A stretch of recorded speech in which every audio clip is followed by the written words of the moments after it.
Yeah, good morning, Sadie. This is Emmett Heindel. He's 2 years old, and in that time, he's been through a lot, getting diagnosed with leukemia at just 18 months old.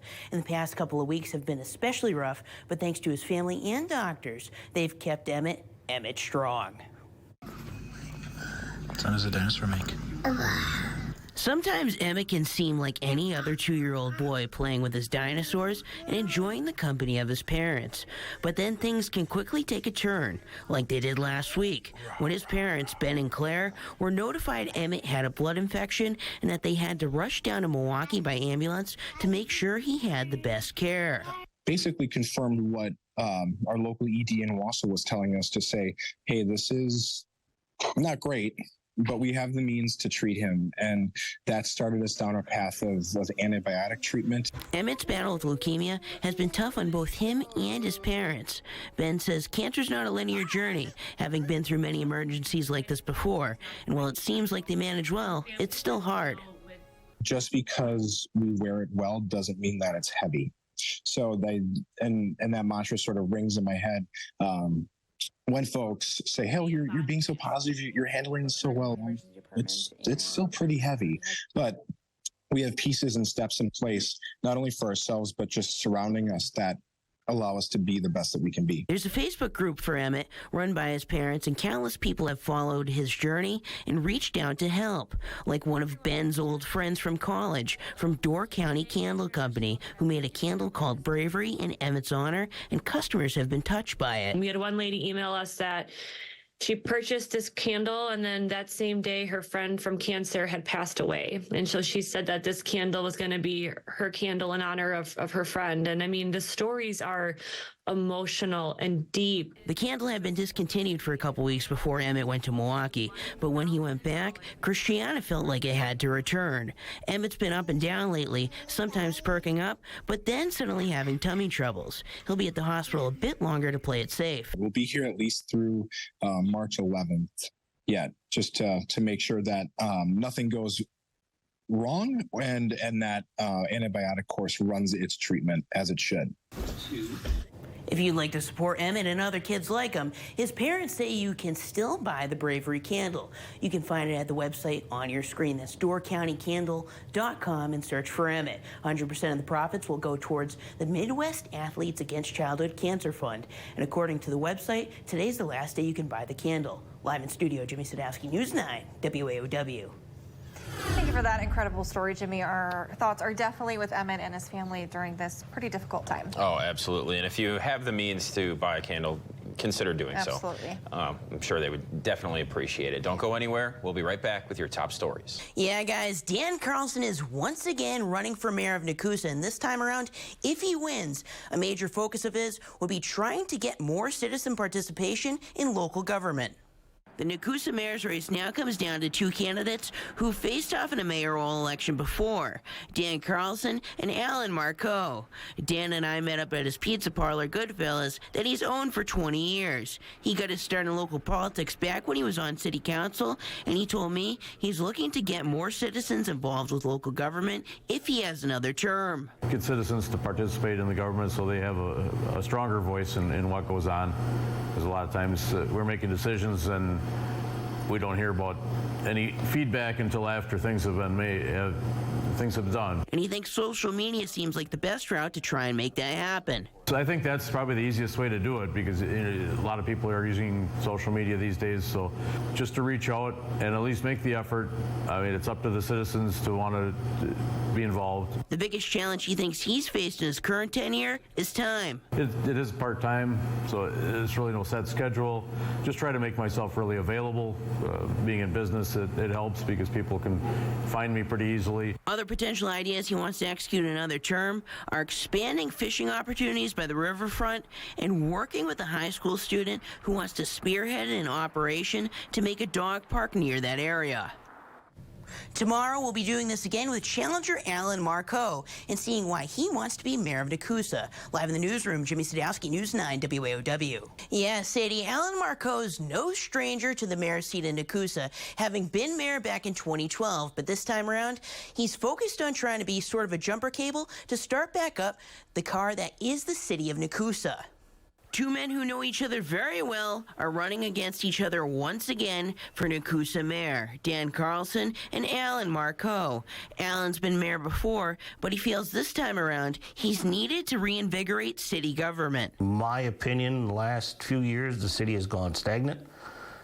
I've attended some of the meetings, the council meetings, and some of the committee meetings, and there's no energy, and it's time to get that back up and get the council back involved in the operations of the city instead of just one night a month or 2 nights a month. And he told me he wants people who care. I've had aldermen tell me that the only reason they're on the board is because nobody else will do it. Well, if that's the reason, that's the only reason you're on there, step down, let the mayor find somebody that's willing to come in and put some time and effort into it. 6 years ago, Marcoux purchased a 40-acre piece of land that was supposed to become a residential development and a TIF district that would help the city get tax revenue. He wants to see that through if he wins. The developer's website said they were going to have the project completed in 2023. They haven't even turned a shovel of dirt yet. And if you don't think your vote matters, think again. While we were at the Nakusa Senior Center, Marcoux told me the last couple of elections between him and Carlson were decided by just a handful of votes. 2 years ago, coming down to 1.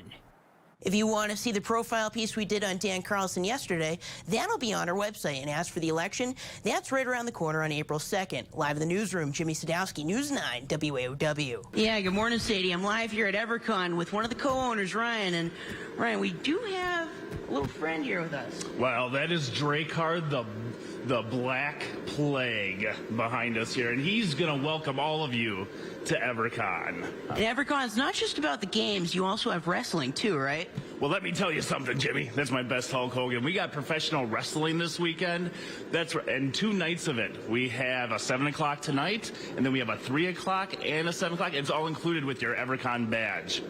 Fantastic. And right here, this is what you can win if you win the wrestling tournament, right? Oh, yes, that's right. It's the EverCon championship belt, and I'm betting on Jimmy.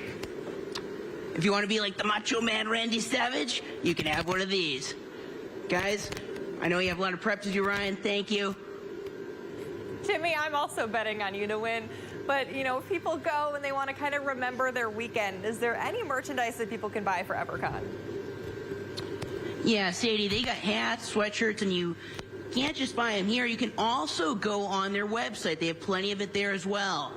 All right, well, sounds good. I personally would want to buy the giant dragon, but I mean, that's probably not for sale, but you know, still looks like a fun time. Thanks so much. Me too. Jimmy.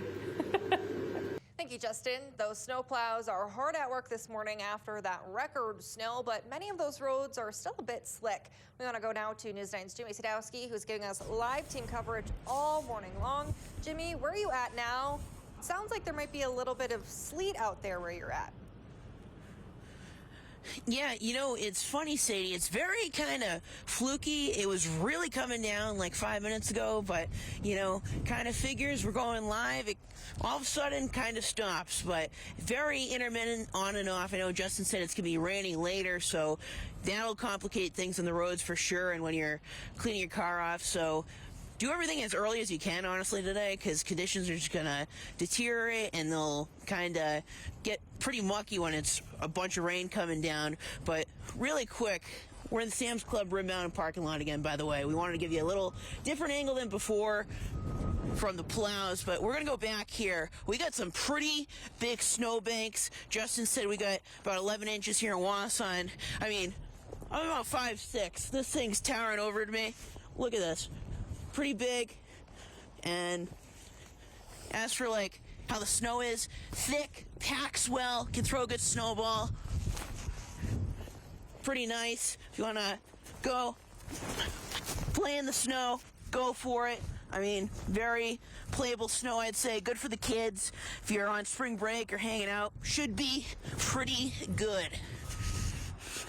Oh, thanks so much, Jimmy. It looks like you're having a blast, and like you said, I'm sure all the kids on spring break or on a snow day today are going to enjoy those big piles of snow. Well, keep having fun out there, Jimmy. We will check back in on how those conditions are in just a little bit.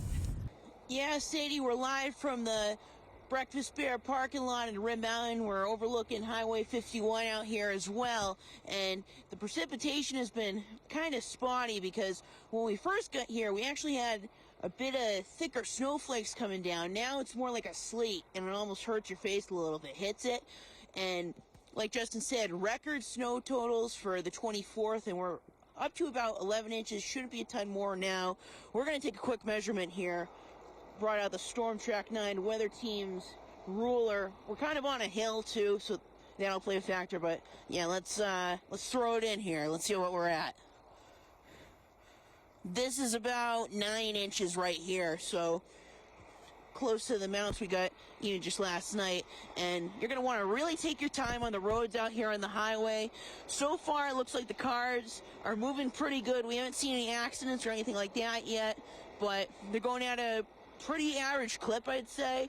Looking good on the roads, and those, the highways, the main roads right now, most of those are treated. What you got to worry about is the side roads, the residential neighborhoods, that sort of thing.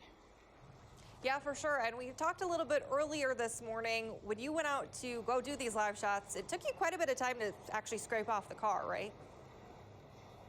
It did. It took me like a good 20-25 minutes, Sadie. I actually brought in my personal shovel, and I'm very glad I did because the car was pretty covered. I had to really scrape at it, throw my defrost. It helps that it's fluffier snow, so it packs together well, and it might come off in big chunks. That's helpful. So take your time doing that. Give yourself an extra minute heading out to work so you can get in, get your cup of coffee, start the week off right.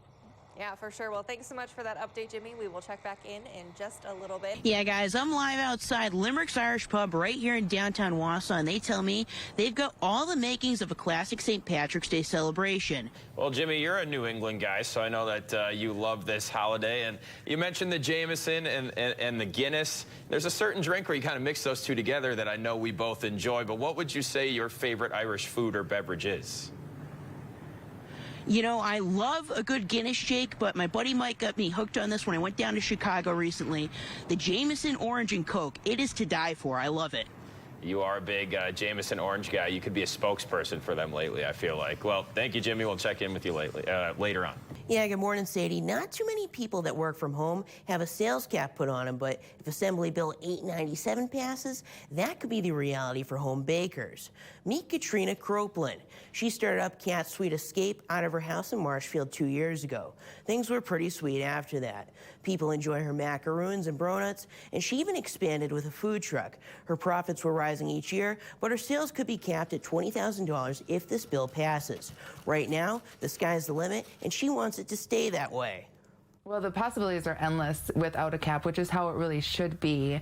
I mean, my daughter could go start a rock painting business and nobody's going to put a cap on how much she can make. The argument for the bill is that it helps level the playing field, and if home bakers want to make over $20,000 in sales, they would have to establish a storefront.